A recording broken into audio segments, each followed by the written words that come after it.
Hello, I'm Mr. David Fletcher from Scotland Tower. This video is going to give you a brief introduction to Microsoft Teams from perspective of your child. So it'll go through the Teams platform we use here in Bryn Tower, and you'll see what your child will see when they log into Microsoft Teams. The first thing your child needs to do would go to the Hub website and go to the login to sign into their account. In this instance, I've made a fake pupil for Bryn Tower for the purpose of this video. So just so you get the idea of what your pupil will see then when they sign in. So once they sign in to Hub, in order to get to the apps available in Hub, the two options, either go to the menu and select Office 365, or they can also scroll down the page and there's an Office 365 tab there as well. Once inside Office 365, you see the different options here on the top. There's Outlook, there's OneDrive, there's Word, Excel, etc. So this video we're looking at Microsoft Teams, so we'll head into the Teams app. So once your child is clicked on into Teams, the first thing you'll notice is there a grid of all the different teams your child is part of. Now in this instance, this pupil here is only in part of one team, but the likelihood is your child will have many different teams here for different subjects they study. So I'm going to go ahead and click into the one team available here, so the Tegell Bryn Tower in this case team. And this is the first thing then that will appear once you sign into that team, which is like a sort of a news feed type of area. It's called Posts, where anything that's added to the team by a member of staff, a notification will appear here then for your child to read. So in this case, at the moment, I can see 2 assignments have been added to the team. Your child can then see a little bit of information about them. This tab also includes the option to start a conversation. Depending on the teacher and the team, some teams allow your child to add a comment to the post section, and some don't. So that will vary depending on the different teams and subjects. The main section your child will be using is the assignment section. This is where any work set by a teacher will be for your child in that various teams.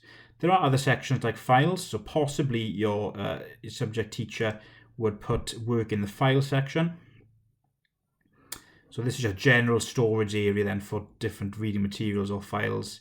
Again, depending on subjects that may or may not be used by the school. So the assignment section then is the main area your child will be using. Now I can see straight away here, once I've signed into the assignments area, I can see there's 2 tasks being set for me to do.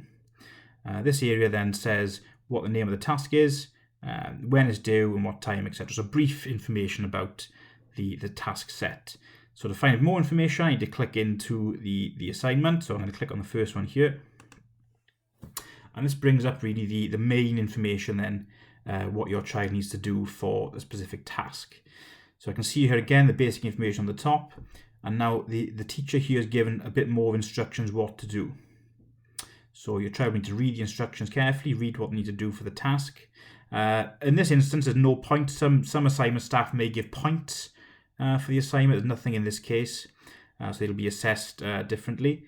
And I can see on the bottom here, there's been a file attached to the document. So this is the file. If I read the information here, this is the file the teacher wants me to click on and do my work in. There's another option here, Add Work. I'll come back to that in a second.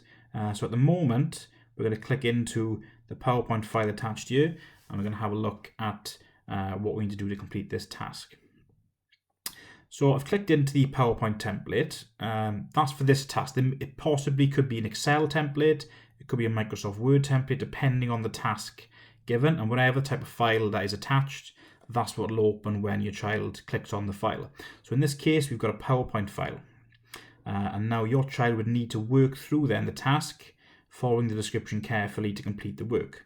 The good thing about this now, we're now in PowerPoint, in Office 365 online version, meaning that the work will save automatically. So as soon as you type something or change something on this slide or this PowerPoint, everything will save automatically. So for example, if I go down here to slide 5, you put some colors in here as part of the task.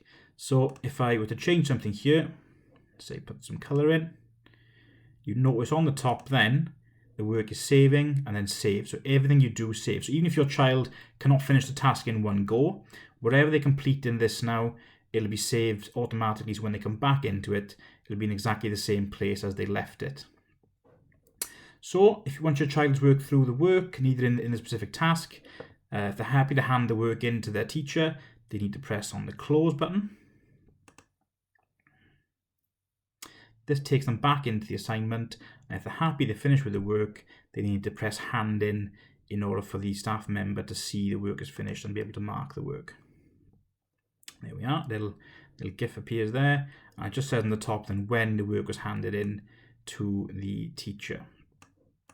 If I go back one page then, I'll notice there's a little tick saying that you've completed the task, and if I refresh quickly here, it should then tell me yet that the work has been completed there, a little tick there. So that work now will stay there incompleted. The only reason that would change is if the teacher who set the task sets feedback. So it's possible to set feedback in Microsoft Teams. That then would reappear then in assigned. Possibly there's work to change or redraft the work. But again, that depends if the work is assessed with feedback by the staff member. If not, then it'll stay there in the completed section. And that means the work is finished. I can see again then, I got another little task to complete here. Again, same process as the last one. You read the instructions on the task. This one again has a template attached, and then I can hand the work in once completed. The option I mentioned earlier about add work, some tasks will ask pupils to complete work possibly outside of Teams. So possibly you could complete it on your normal Word, PowerPoint, Excel or any other format, but not in Teams. And the staff member would want you then to add that piece of work to an assignment. So all you would do then, you'd click on the add work button and you'd get your completed work, your child's completed work from a separate section. So if I click here, you can pick, say, your pupil, your child had work saved in OneDrive, or from this device. So say the work is saved on your computer, your laptop separately, they can upload from this device and find the file and then upload the work then from there. So that's a brief introduction to Microsoft Teams. I hope that will be useful to you while supporting your child do their tasks.